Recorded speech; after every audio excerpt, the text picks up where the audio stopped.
Ahoy everyone, myself Krish and you are watching KitKrish Code।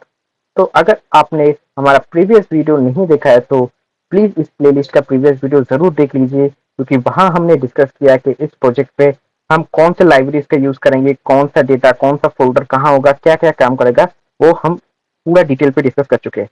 तो please जाके उसे देखिए और मैं आशा करता हूँ कि आपके पास मशीन लर्निंग, लॉजिस्टिक रिग्रेशन और सीएनएन का बेसिक नॉलेज होगा। तो उस थ्योरेटिकल नॉलेज को यहाँ प्रैक्टिकल प्रोग्राम में कैसे लिखा जाता है उसी चीज को आज हम करेंगे। आज हम लॉजिस्टिक रिग्रेशन का यूज करके एक क्लासीफायर डिजाइन करेंगे जो कि कैट और डॉग इन दोनों को क्लासीफाई करेगा यूजर के दिए हुए इमेज से। तो एक बार हमारे प्रोजेक्ट को रन करके देख लेते हैं कि उसका फ्रंट एंड सही से काम कर रहा है कि नहीं। मैंने यहाँ फ्रंट एंड ईजीएस से बनाया है, आप चाहे तो रिएक्ट या दूसरे किसी फ्रंट एंड फ्रेमवर्क का यूज कर सकते हैं। तो मैं लिखता हूँ नोट सर्वर डॉट जेएस और रन करते हैं। ये रन हो गया पोर्ट 9000 पे, देखते हैं और ये आ गया। तो यूजर यहाँ पे क्या करेगा, यूजर के पास ये ड्रैग एंड ड्रॉप के ही यूजर इनपुट का फील्ड चाहिए, तो यहाँ आके यूजर एक इमेज को सिंपली ड्रॉप करेगा और ड्रॉप करके ये प्रोसेस के बटन को दबाएगा। तो जब यूजर फ्रंट एंड पे आके इनपुट एज अ इमेज देके प्रोसेस के बटन को दबाएगा, तब हमारा फ्रंट एंड क्या करेगा। तो ये हमारा फ्रंट एंड है।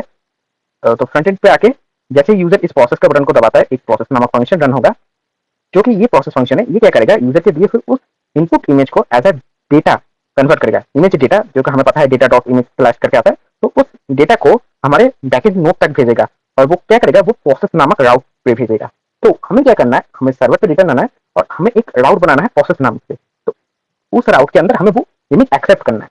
तो सिंपली ये जो नोड का जो भी कोड है ये एज सिंपल है। तो आई थिंक आप ये कर सकते हैं। अगर नहीं भी कर सकते तो कोई बात नहीं है, गिटहब पे पूरा मौजूद है। मैंने कुछ भी ज्यादा कुछ नहीं लिखा है, बस इतना तक ही कोड है जो कि सिंपली हमारे नोड प्रोजेक्ट को रन करने के लिए। और ये जो कॉल पाइथन प्रोसेस है ये एकदम सिंपल, आपको गूगल पे भी ये मिल जाएगा। आजकल तो एआई भी अवेलेबल है, तो वहां पे भी आपको मिल जाएगा। ये सिंपली कुछ नहीं करता, हमारे जो इनपुट डेटा है एज इमेज, तो उस इमेज को और भी अगर कुछ इनपुट देना है तो उस इनपुट को मेन डॉट पाई के अंदर भेज देगा।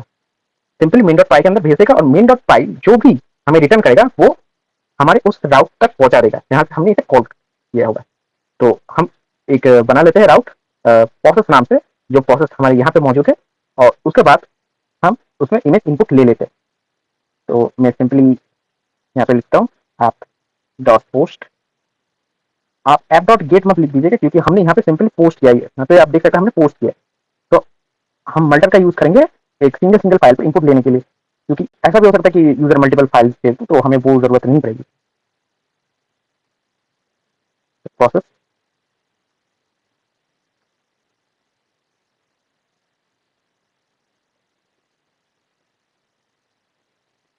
हम सिंगल फाइल लिखेंगे और यहाँ पे हमें एसिंग की जरूरत पड़ेगा, क्योंकि एसिंग की जरूरत पड़ता है कि जब आप बड़े डेटा के साथ काम करते हैं या फिर जब आपको थोड़ा टाइम रिक्वायरमेंट की जरूरत पड़ती है, तब आपको एसिंग की जरूरत पड़ जाती है। तो मैं सिंपली एसिंग का यूज करूंगा और मैं रिक्वेस्ट कॉमा रिस्पॉन्स ले लेता हूँ यूजर से, और उसके बाद मैं इसे ओपन करता हूँ, पहले इसे क्लोज करके रख देता हूँ। इसके बाद मैं ट्राई करूंगा, क्योंकि अगर कोई भी एरर आता है तो मुझे वो एरर नहीं देखना है, क्योंकि वो बहुत ही गंदे तरीके से इको होता है फ्रंट एंड पे। तो फिलहाल मैं 403 कहता हूँ इस एरर को, क्योंकि ये जो एरर है मैं इसे नॉट फाउंड नामक एक ईजेस मैंने डिजाइन किया, तो मैं उसमें भेज देना चाहता हूँ। तो मैं लिखूंगा कि नॉट फाउंड,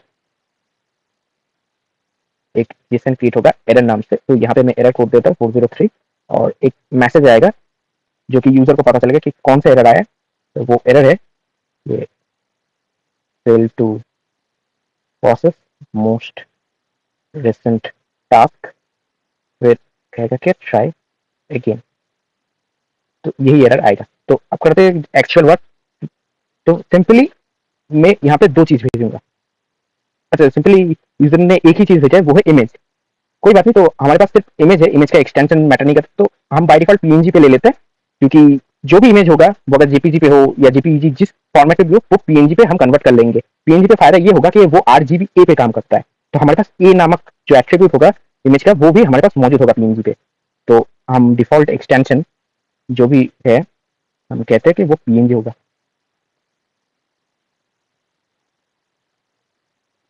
तो मैं पीएनजी पे ले लेता हूँ और एक 10 फाइल पाथ चाहिए। पाथ 10 फाइल पाथ पे पाथ डॉट ज्वाइन क्योंकि मुझे नॉर्मली जहाँ पे ये बिन है उसका पाथ चाहिए। तो बिन का पाथ है स्लैश वेट स्लैश बिन, और उसके अंदर मैं टेम्प इमेज नाम से इसे स्टोर करना चाहूंगा, टेम्प इमेज, और बाय डिफॉल्ट एक्सटेंशन पीएनजी। तो इस एक्सटेंशन से मैं इसे स्टोर करना चाहूंगा। तो टेम्प फाइल पाथ पीएनजी पे होगा कॉन्स्ट। अब इमेज को लेने के लिए हमने क्या किया है, फॉर्म डेटा पे भेजा है। तो सिंपल फाइल बफर, बफर इसलिए क्योंकि हमारे पास इमेज ऐसा बफर ही रहेगा, हम उतने बड़े स्ट्रिंग को रीड नहीं कर पाएंगे यहाँ पे सीधे सीधे। तो एज अ बफर हम फाइल डॉट बफर से ले लेंगे जो इमेज हमारे पास आएगा नोट पे। अब क्या करना है, अब एक ओरिजिनल इमेज क्रिएट करना है इस बफर डेटा से। तो मैं इमेज को कहूंगा इमेज, और यहाँ पे अवेट की जरूरत पड़ेगी क्योंकि अब हम जिम का यूज करेंगे, जिम इस फाइल बफर का यूज करेगा, इसलिए अवेट की जरूरत पड़ेगी। जिप यहाँ के इमेज बना देगा। अब उस इमेज को राइट करने की जरूरत है कहाँ पे ना, वेट के अंदर जो बिन है उसके अंदर। तो मैं सिंपली कहूंगा कि await image dot right async, और राइट एसिंक के अंदर हमें अब पाथ देना पड़ेगा, और वो पाथ है टेम्प फाइल पाथ। और जब ये हो जाएगा तो हमारे पास क्या होगा, इस बिन के अंदर यहाँ पे वो इमेज क्रिएट हो जाएगा टेम्प इमेज डॉट पीएनजी पे। तो इसके बाद ये टेम्प फाइल पाथ हमें भेजना पड़ेगा पाइथन के पास। तो हम कहेंगे कि कॉन्स्ट लिस्ट ऑफ इनपुट, क्योंकि हमें सिर्फ पाथ भेज दे ऐसे काम नहीं होगा, हमें पाथ के साथ भी कुछ और चीज भेजना पड़ेगा, जैसे कि इसका एक्सटेंशन, कि कौन से एक्सटेंशन है इसके पास। हमने बाय डिफॉल्ट पीएनजी दिया है तो हमें पीएनजी पे भेजना है इसे। तो हम कहेंगे कि टेम्प फाइल पाथ, पहले तो हम इसे स्ट्रिंग पे कन्वर्ट कर लेते हैं, क्योंकि इसमें एक छोटा सा ट्रिक हमें करना है। वो ट्रिक क्या है, वो ट्रिक ये है, एक स्लैश का टेंशन है। इस स्लैश को आप दूसरे प्रोसेस से भी हटा सकते हैं, पर मैं हमेशा इस प्रोसेस से ही स्लैश को हटा देता हूँ। इसके अलावा हमें क्या भेजना पड़ेगा, एक्सटेंशन भेजना पड़ेगा। ये जो एक्सटेंशन हमने यहाँ पे डिक्लेयर किया है, इस एक्सटेंशन को हम भेज देंगे। इसके बाद क्या करना है, इसके बाद सिंपली हमें कॉल करना होगा हमारा वो पाइथन प्रोसेस। अब इस पे भी एवेट लगेगा क्योंकि इस पे भी थोड़ा टाइम लग सकता है पाइथन को क्लासिफाई करने में। हम कहेंगे कि कॉल पाइथन प्रोसेस, और इसके अंदर लिस्ट ऑफ इनपुट जाएगा, और इसके साथ हम जिस फंक्शन को कॉल करना चाहेंगे वो फंक्शन जाएगा। तो फिलहाल मैं लॉजिस्टिक कॉल कर रहा हूँ। लॉजिस्टिक का मतलब ये लॉजिस्टिक रिग्रेशन है, आप कोई और नाम भी दे सकते हैं, एक्चुअली ये फंक्शन का नाम है। और इसके अंदर से जो भी आउटपुट आएगा मैं एज सिंपली उसे यूजर को रिटर्न कर दूंगा, डॉट जेसन, और जेसन के अंदर मैं आउटपुट को रख देता हूँ। आउटपुट एज स्ट्रिंग आएगा मेरे पास, तो मैं उसे जेसन से पास कर दूंगा। पर इसमें अगर कोई भी प्रॉब्लम आता है पाइथन को कॉल करने में, तो वो भी मुझे शो होना चाहिए। तो मैं सिंपली इसे कंसोल ही कर देता हूँ, कंसोल डॉट लॉग। अगर कोई भी एरर आता है तो ये वाला एरर मुझे देखना है। तो ये नोट का पूरा प्रोग्राम हो चुका है। बस नोट पे इतना ही प्रोग्राम था कि यूजर मतलब फ्रंट एंड से इमेज लिया हमने, और लेके हमने इसे पाइथन को भेज दिया, और पाइथन ने जो आउटपुट दिया हमने सिंपली उसे यूजर को भेज दिया। बस इतना काम था। अब कहाँ जाना है, अब हमें मेन लॉजिक बनाने के लिए पाइथन पे जाना है, और पाइथन पे जाके हमारा लॉजिस्टिक रिग्रेशन का प्रोग्राम लिखना है। तो मैं सिंपली मॉडल को ओपन कर लूंगा, और प्री प्रोसेसर जो है, प्री प्रोसेसर आपको बहुत मदद करेगा एज अ इमेज और वीडियो। अगर कोई काम करना चाहते हैं आप, तो प्री प्रोसेसर का ये जो प्रोग्राम है ये बहुत काम करेगा। और हमारा जो लेवल डेटा है वो जेसन पे है, तो इसमें बहुत सारे जैसे ईटीएल है, नॉर्मलाइज है, तो ये सब भी हमारे बहुत काम आएंगे। तो फिलहाल मैं मेन पाई को जाऊंगा, क्योंकि सर्वर हमेशा हमें मेन पाई को कॉल करता है। मेन पाई आगे चल के दूसरे और भी जो पाइथन फाइल्स होंगे उन्हें जाके कॉल करेगा। तो हमने क्या किया है, हमने एज सिंपली यहाँ पे आऊँ तो लॉजिस्टिक नामक एक फंक्शन को कॉल किया है। तो ये फंक्शन कहाँ जाके कॉल होगा, मेन पाइप पे, और मेन पाइप के अंदर ये फंक्शन डॉट मेन के अंदर सारा मैटर हमारे पास आ जाएगा। तो हमें सिंपली इससे कॉल लेना है। तो यहाँ पे हम एक इफ एल्स लिखेंगे कि अगर फंक्शन नेम, ये जो फंक्शन का नाम है ये अगर लॉजिस्टिक होता है, अगर ये function name equal equal logistic है, तो तब हम क्या करेंगे, हम हमारे पास एक रिजल्ट आएगा जो कि कैट और डॉग हो। वो फिलहाल हमने लॉजिस्टिक का कोई फोल्डर नहीं बनाया, तो हम उसे भी बनाते हैं। तो इससे पहले यहाँ पे हम इसे लिख लेते कि क्लासिफाइड क्लासिफाइड इमेज लिख देता हूँ। इस नाम से एक फंक्शन में बनाऊंगा, तो उसके अंदर मैं एसेट्स को डाल दूंगा। एसेट्स जो है वो है हमारा इमेज पाथ वो एसेट होगा होगा हमारा, तो उसे हम डाल देंगे और ये जो रिटर्न करेगा इसे हमें वापस भी करना है नोट को। तो हम क्या कहेंगे, हम कहेंगे आप रिटर्न कह सकते हैं या आप सिंपली प्रिंट करवा सकते हैं। अगर आपके पास जेसन है तो आप प्रिंट का यूज भी कर सकते हैं, जेसन डंप। और जेसन डंप के अंदर मैं इस रिजल्ट को पास कर दूंगा।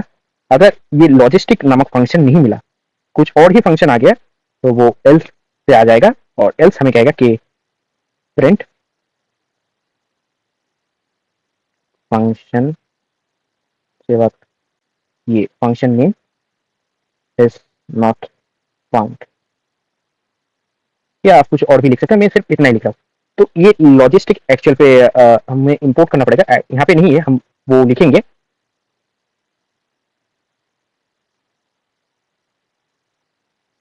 तो यहाँ पे आते हैं और लिखते लॉजिस्टिक डॉट पाई। तो यहाँ पे प्रॉब्लम चला गया क्योंकि हमने लॉजिस्टिक डॉट पाई बना दिया, तो ये प्रॉब्लम चला गया। तो अब लॉजिस्टिक डॉट पाई पे हमें क्लासिफाइड इमेज नामक एक फंक्शन बनाना पड़ेगा जिसके अंदर ये पूरा एसेट आएगा। तो इसके लिए मैं लॉजिस्टिक डॉट पाई पे चला जाता हूँ। अब यहाँ पे कुछ इंपोर्ट्स करने हैं जो कि मैंने आपको पिछले वीडियो पे बताया था। बेसिक इंपोर्ट्स तो हमारे पास रहेंगे, जैसे कि इंपोर्ट सॉरी, तो जो कि बेसिक्स होते हैं वो लिखते हैं, मेन इक्वल इक्वल मेन। तो जब ये कॉल होगा, ये सिंपली मेन नामक एक फंक्शन को कॉल करेगा। ये बेसिकली हमारा जब हम टर्मिनल से अगर इसे रन करते हैं तो उसके लिए है। तो टेस्ट मेन मेन फंक्शन, तो इसके अंदर हम लिखेंगे अगर हमारा कमांड लाइन आर्गुमेंट का लेंथ डॉट आर्गुमेंट सॉरी 3 से इक्वल या बड़ा है तो हम उसे नहीं लेंगे, क्योंकि 3 से बड़ा जरूरत नहीं पड़ेगी, क्योंकि सिंपली हमारा लॉजिस्टिक डॉट पाई उसके बाद स्पेस देके जो हमारा पाथ है वो आएगा, उसके बाद फंक्शन आएगा, उसके अलावा कुछ नहीं आएगा। तो उस अंडर केस पे हमें इसे ब्रेक करना होगा। तो हम कहेंगे कि एरर यूजेस लॉजिस्टिक डॉट पाई, उसके बाद हम लिस्ट कहेंगे कि ये लिस्ट इनपुट है, उसे क्लोज करते हैं और यहाँ से हम सिंपली रिटर्न कर देंगे। इसके बाद क्या करेंगे, इसके बाद इनपुट लिस्ट को ले लेंगे, जो जिस आर्गुमेंट मतलब जो कमांड लाइन आर्गुमेंट है उससे इनपुट लिस्ट को लेंगे। तो मैं कहूँगा कि इनपुट लिस्ट और वो इक्वल है ऐसा डॉट लिटरल एवल के, और वो दिस डॉट आर्गुमेंट से आएगा। और आर्गुमेंट का मैं फर्स्ट इंडेक्स पे लेता हूँ, 0 नहीं 1 इंडेक्स। 1 इंडेक्स पे क्या होगा, हमारा इमेज पाथ होगा, क्योंकि फर्स्ट इंडेक्स पे लॉजिस्टिक डॉट पाई लिखा वो आएगा, वो हमें नहीं चाहिए।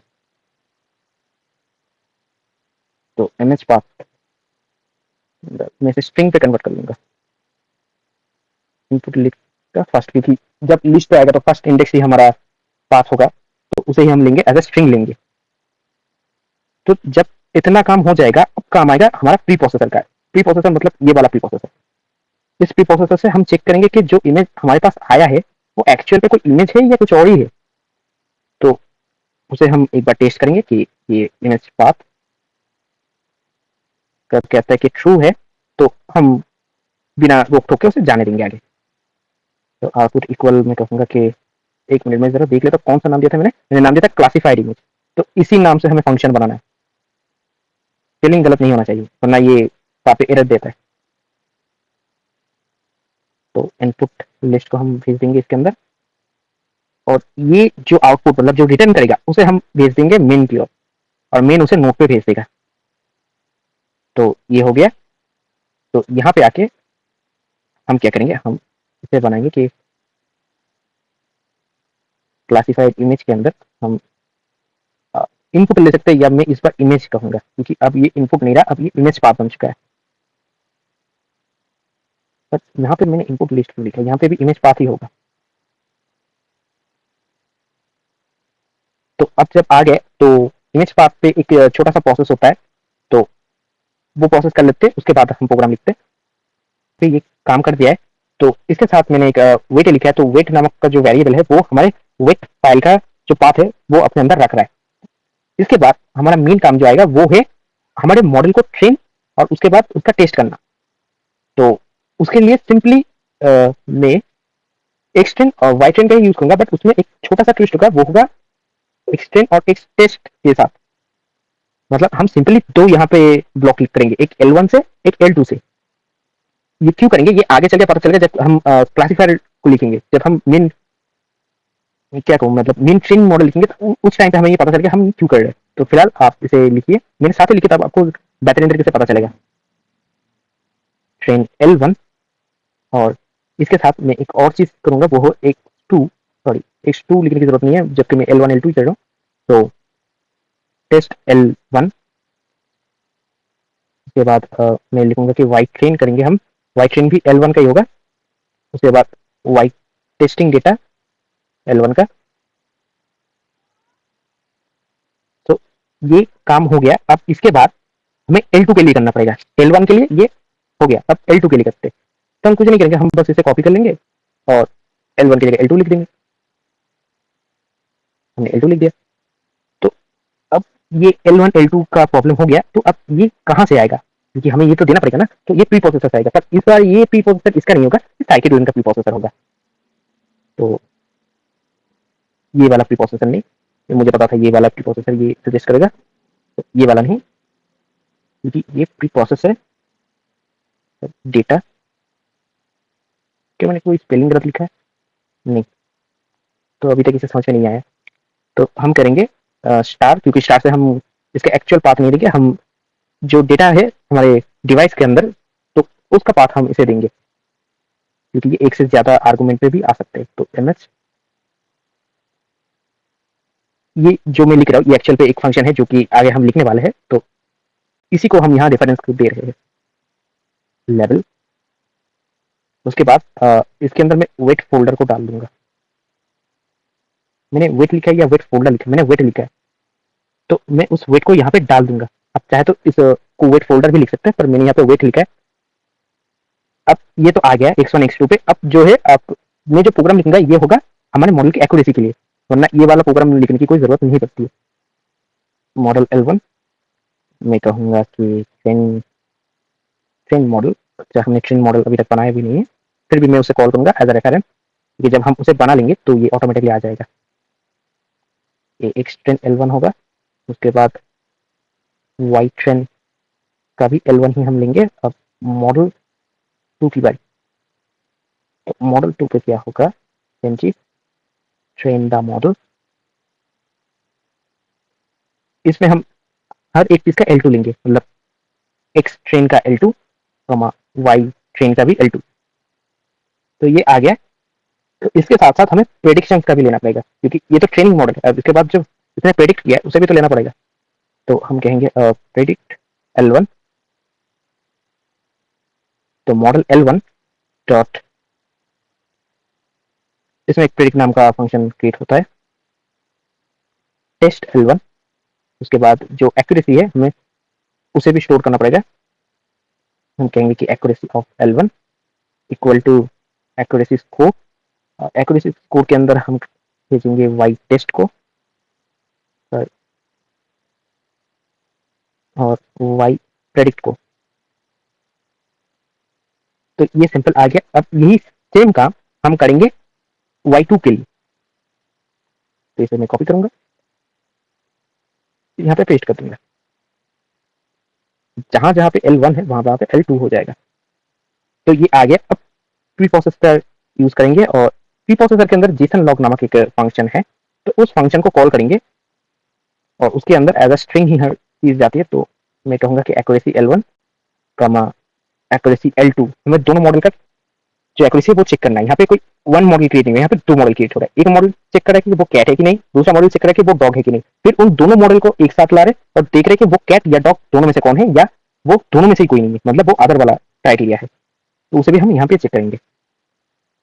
सॉरी, मैं यहाँ पे रिजल्ट लिखने जा रहा था, तो रिजल्ट डॉट, इस बार मैं कहूंगा कि ये क्लासीफाई होगा, क्योंकि क्लासीफाइड हो चुका है। तो अब क्लासीफाई इमेज पे जाएंगे और वहां पे इमेज पाथ देंगे, मॉडल L1 देंगे, मॉडल L2 को देंगे, और वो जो देगा हम उसे रिटर्न कर देंगे। बस इतना ही। तो ये क्लासिफाइड इमेज के लिए था। अब ये जो क्लासीफाई इमेज है और ट्रेन मॉडल है, इनके लिए हमें फंक्शन लिखना पड़ेगा। तो सबसे पहले मैं ट्रेन मॉडल के लिए लिखना चाहूंगा कि ये जो ट्रेन मॉडल है इसके लिए फंक्शन लिखते हैं। वीडियो थोड़ा बहुत लंबा हो सकता है पर बने रहिए, क्योंकि CNN का वीडियो शायद इससे भी लंबा हो जाए। मुझे लिखने में इतना टाइम लग रहा है, अगर आप समझ जाए कि एक्चुअल में चीज क्या हो रहा है तो आपको इतना टाइम नहीं लगेगा। तो मैंने एक्स ट्रेन और वाई ट्रेन को भेज दिया है सिंपली, जो हमने मॉडल से किया था L1 L2 को हम कंसिडर नहीं करते, एक्स ट्रेन वाई ट्रेन को दे देते। तो मैं कहूंगा जो मॉडल है वो लॉजिस्टिक रिग्रेशन का ही मॉडल है। तो यहाँ पे एक मैक्स इटरेशन टाइप का एक पैरामीटर हमको भेजना पड़ता है। तो फिलहाल मैं सब 1000 कर दे देता हूँ। मॉडल को फीड करते एक्स ट्रेन से, एक्स माइनस नहीं एक्स ट्रेन, और साथ ही वाई ट्रेन से, और रिटर्न कर देते हैं इस मॉडल को। तो हमने ट्रेन मॉडल पे क्या किया, हम यहाँ पे आए, एक हम मॉडल क्रिएट किया लॉजिस्टिक रिग्रेशन, उसके बाद एक्स ट्रेन और वाई ट्रेन को उसमें सेट किया, फिट मतलब एक्चुअल मॉडल को क्रिएट किया, उसके बाद उस मॉडल को रिटर्न कर दिया। जिनको पता है लॉजिस्टिक रिग्रेशन क्या हो तो उन्हें पता चल गया। हमारे पास एक ग्राफ होता है, अगर आपको थोड़ा बहुत प्रैक्टिकल मतलब थ्योरी के बारे में पता हो तो वहाँ पे एक ग्राफ होता है कुछ इस टाइप का, उसका जो लाइन होता है वो इस टाइप का होता है, तो उसके अंदर हमने इसे फिट किया है।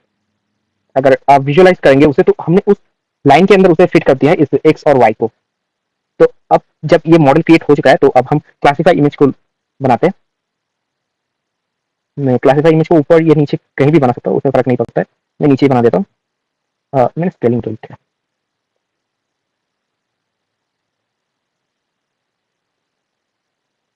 सबसे पहले तो मेरे पास आएगा एक इमेज पाथ,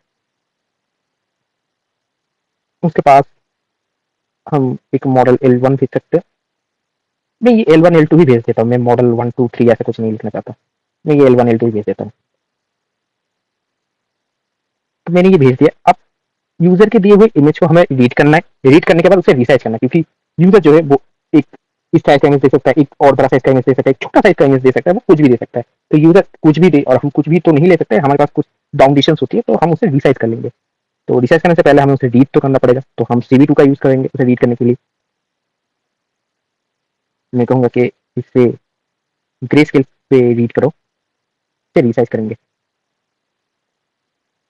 मैं कहूंगा कि CV2 रिसाइज, और उसके बाद मैं इमेज को दे देता हूँ। और जो हमारा डिफॉल्ट कहिए या क्लासिक कहिए वो 128 होता है रिसाइज का, तो हम उसे 128 पे रिसाइज कर लेते हैं। उसके बाद इसे 1D पे फ्लैट करना पड़ेगा, तो हम उसे भी फ्लैटन कर लेते हैं। फ्लैटन नामक एक फंक्शन होता है, मुझे पता था। हाँ, ये काम हो गया। अब जो काम हमें करना है वो प्रेडिक्शन है, क्योंकि क्लासिफाई इमेज पे हमें मॉडल 1 और मॉडल 2 को भेज दिया। तो अब जो है हमें प्रेडिक्शन करना है। तो मैं कहूँगा कि प्रेडिक्शन, प्रेडिक्शन को L1 कहते हैं क्योंकि L1 के लिए बनने का।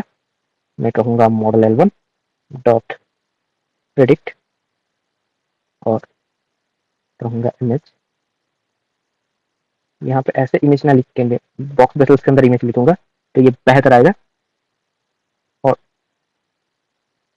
ऐसे मुझे ऐसा नहीं देना चाहिए था, नहीं ये काम कर जाएगा, बॉक्स बेसल्स के अंदर काम कर जाएगा, पाइथन अपडेटेड हो चुका है हम सबके पास, तो ये इस पर काम कर जाएगा। तो इसके बाद कॉन्फिडेंस आता है कि हमारा मॉडल कितने कॉन्फिडेंस के साथ कह रहा है कि जो यूजर का दिया हुआ इमेज है वो डॉग है या कैट है। तो एक कॉन्फिडेंस तो चाहिए होता है, तो वो कॉन्फिडेंस मैं यहीं से लूंगा। मैं कहूंगा कि कॉन्फिडेंस L1 के लिए equal model L1 dot predict.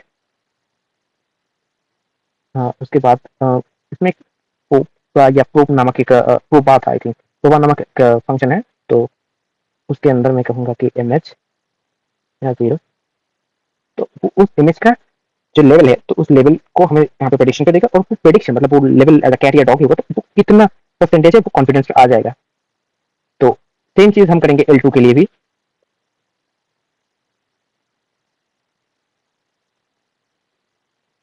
तो हम L2 के लिए सेम चीज करते हैं। तो अब जब हमारे पास प्रेडिक्शन आ गया है, हमारे पास उसका कॉन्फिडेंस आ गया, तो आगे हम कोड लिख सकते हैं। तो यहाँ हम बेसिक कुछ मान के चलते कि अगर हमारे पास 1 आता है तो हम कह देंगे कि ये डॉग है, मतलब ये जो लेवल है हमें ये 1 2 0 ऐसे ही देना पड़ेगा एज अ नंबर। आप चाहे तो एज अ स्ट्रिंग भी दे सकते हैं, मैं एज अ नंबर ले सोच लेता हूँ। तो अगर 1 आता है तो मैं कहूंगा कि ये डॉग है। तो उसके साथ कॉन्फिडेंस अगर 0.9 मतलब 90% से ज्यादा कॉन्फिडेंस हो तो मैं कह दूंगा कि वो कैट है। मतलब वो डॉग है, पहला इफ है तो वन तो वो डॉग है, अगर उससे कम है तो मैं फर्दर चेक करने जाऊंगा कि वो कैट है या ऑर्डर है। तो मैं लिखता हूँ एफ प्रेडिक्शन L1, मेरे पास लेवल डेटा बहुत कम है इसलिए मैं 90% पे जा रहा हूँ, आप चाहे तो 70% या 80% भी कर सकते हैं। एंड प्रेडिक्शन L2 अगर 1 नहीं है एंड मेरा जो कॉन्फिडेंस ऑफ L1 है वो ग्रेटर देन इक्वल है 0.9 के, तो मैं सिंपली कह सकता हूँ कि वो एक डॉग है। वो क्या एक डॉग है। अगर ऐसा नहीं होता है तब मैं और एक चेक करूंगा कि मेरा प्रेडिक्शन L2 क्या इक्वल इक्वल है 1 के, और मेरा जो कॉन्फिडेंस ऑफ L2 है क्या वो ग्रेटर देन इक्वल है 0.9 से, क्योंकि इस बार मुझे L2 को मतलब L1 को दोबारा क्रॉस चेक करने की जरूरत नहीं पड़ेगी क्योंकि वो हो चुके आ चुका है मेरे पास। मैं रिटर्न करूंगा एज अ कैट। बट अगर ये दोनों ही नहीं है, मतलब वो डॉग भी नहीं है कैट भी नहीं है, तो वो अदर्स है। मैं रिटर्न करूंगा अदर्स।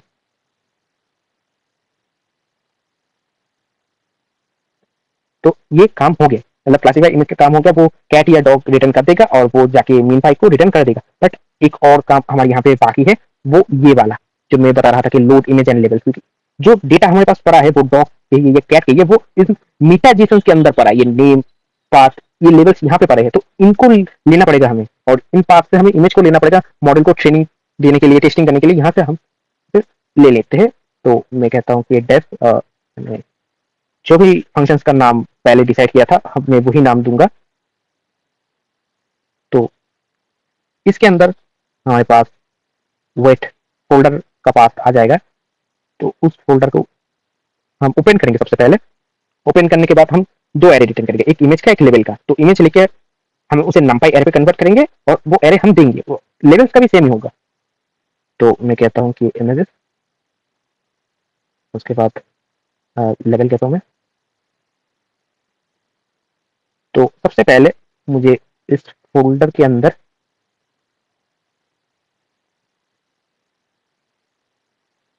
डॉट लिस्ट डायरेक्टरी, इसके अंदर मैं घुस गया हूँ वेट फोल्डर।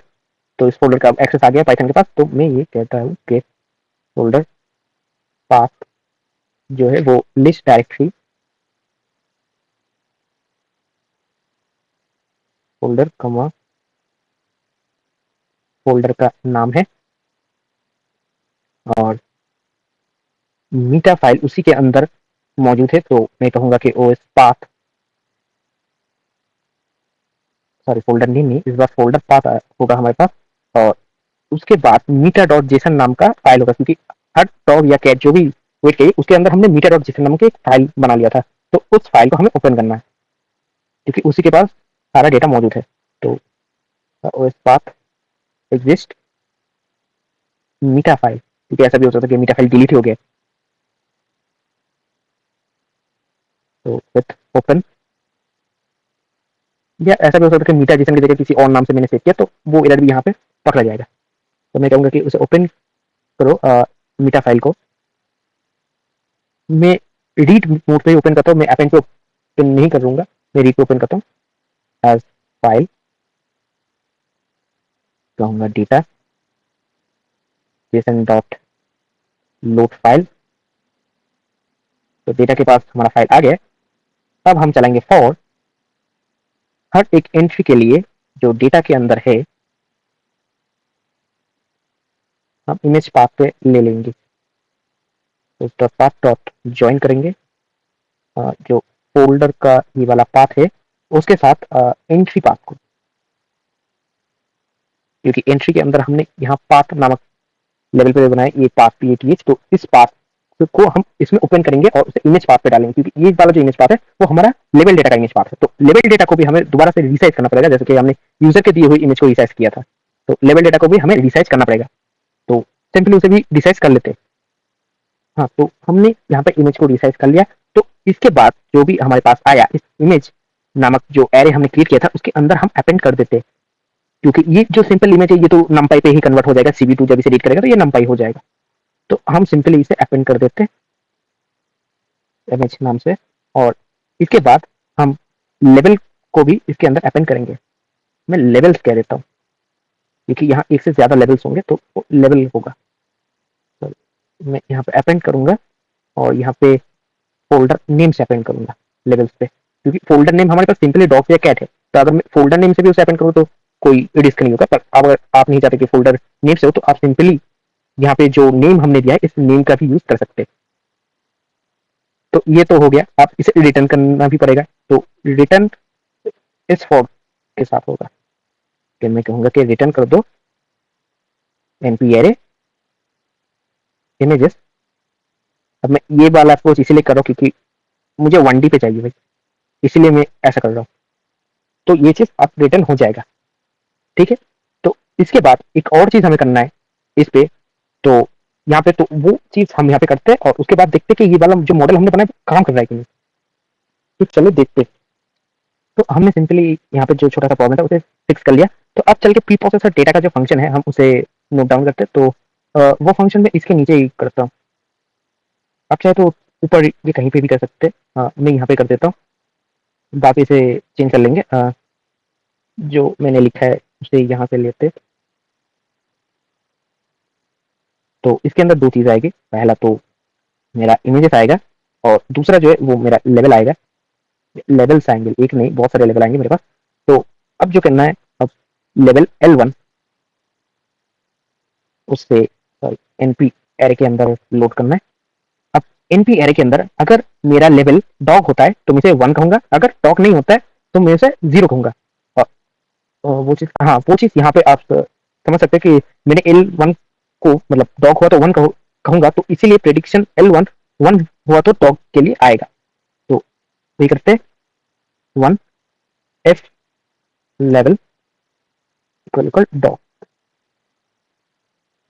डॉग इसलिए क्योंकि जो वेट के अंदर मेरा फोल्डर का नाम है वो डॉग है।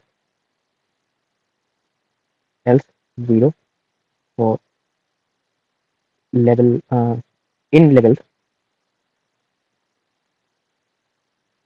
तो ये हो गया। अब सेम थिंग मैं, कोई प्रॉब्लम था, अच्छा यहाँ पे स्पेलिंग गलत है। यही सेम थिंग मैं L2 के लिए भी करूंगा। तो मैं कहता हूँ कि L2 नहीं, सिर्फ इसमें L2 होगा और ये वाला जो है ये कैट होगा, ये लेवल ही रहेगा। इसमें कोई प्रॉब्लम नहीं है कि ये लेवल से ज्यादा कैट ही रहेगा। तो अब जब ये हो गया तो एक स्ट्रिंग और वाई स्ट्रिंग इन चीज का प्रोग्राम लिखना है, क्योंकि एट द एंड ये मुझे यही चीज रिटर्न कर रहा है। तो मैं सिंपल इसको कॉपी कर सकता हूँ, मुझे यही चीज चाहिए। ट्रेन टेस्ट स्प्लिट, उसके अंदर मैं भेजूंगा पहले तो इमेजेस को, उसके बाद लेवल लेवल L1 को भेजूंगा मैं, और उसके बाद टेस्ट साइज। अब टेस्ट साइज जो है बहुत सारे अप्रोचेस है टेस्ट साइज के लिए। आप चाहे तो 70-30 का कर सकते हैं, 80-20 का कर सकते हैं, पर जब मेरे पास बहुत कम लेवल डेटा होते हैं तो मैं 50-50 का ही कर लेता हूँ। इसमें बहुत सारे फायदे होते हैं, मतलब एक्यूरेसी एकदम परफेक्ट, परफेक्ट नहीं आता, मतलब बहुत ही क्लोज आ जाता है उससे। तो मैं रैंडम स्टेट को कितना 40 दे सकता हूँ, 50 दे, 45 दे देता हूँ रैंडम स्टेट को। ये बेहतर रहेगा, 45 आई थिंक बेटर रहेगा इस केस पे। तो यही सेम थिंग मैं 2 के लिए भी करूंगा। तो L2 के लिए करते हैं सेम थिंग, मैं सेम ही रखूंगा टेस्ट साइज को। तो जब ये हो जाएगा तो मैं इसे रिटर्न कर देता हूँ। रिटर्न तो ये पूरा ही होगा, ये वाला जो आया है ये वाला पूरा ही रिटर्न होगा यहाँ पे। तो ये हो गया है। तो अब एक बार रन करते और देखते कि हमने जो लॉजिस्टिक रिग्रेशन का ये प्रोग्राम लिखा है तो ये सही से काम कर रहा है कि नहीं, और ये पूरा प्रोग्राम आपको गिटहब पे मिल जाएगा, तो प्रॉब्लम नहीं है। अगर कोई प्रॉब्लम है तो वीडियो रिवर्स करके देख सकते हैं, मुझे कमेंट कर सकते हैं। तो उसके लिए एक बार मैं इसे रीरन करूंगा, इसे रिफ्रेश करते, इमेज सेलेक्ट करते, तो मैं एक ये वाला इमेज सेलेक्ट करता हूँ और प्रोसेस करते, देखते हैं ये क्या कहता है। अच्छा, तो ये प्रोसेस कर लिया और इसमें कहा कि डॉग है। तो डॉग है तो एक बार कैट के लिए भी देखते हैं। मैं एक बार एक कैट चूज करना चाहूंगा, एक कोई भी कैट, ये वाला बेहतर लग रहा है। प्रोसेस करते हैं, ये डॉग कह सकता है मुझे इस बार, क्योंकि ये अच्छा इसमें इस बार भी कैट का मतलब हमारा काफी अच्छा बना है। क्योंकि नॉर्मल में अगर कोई भी मशीन इसे डॉग कह सकता है, क्योंकि ये जो ब्राउन कलर का ना, ये बहुत बार डॉग्स का आ जाता है, बट ये एकदम बहुत ही सही कह रहा है कि ये कैट है। और ये जो जेसन लॉग यहाँ पे क्रिएट हुआ है, तो ये कह रहा है कि 0.5% एक्यूरेसी है हमारे पास, मतलब 50% एकदम सही सही कह रहा है, और मतलब 50-50 ये होगा। तो इसे इंक्रीज करने के लिए आपको कुछ नहीं करना है, आपको बस ये जो लेवल डेटा पे ये जो इमेजेस है इसका नंबर इंक्रीज करना है, मतलब और भी आपको इमेजेस डालने हैं इसके अंदर, तो तब जाके ये आपका क्लोज टू 0.9 0.8 ऐसा आएगा। बट प्रोग्राम यही रहेगा आपका, आपको सिर्फ उसे इंक्रीज करना होगा, और बाकी तो ट्यूनिंग करके आप कर ही सकते हैं इसे। तो आज के लिए बस इतना ही, हमारा क्लासीफायर बन गया है। नेक्स्ट डे हम देखेंगे कि CNN से इसे कैसे किया जा सकता है। तो तब तक के लिए बाय।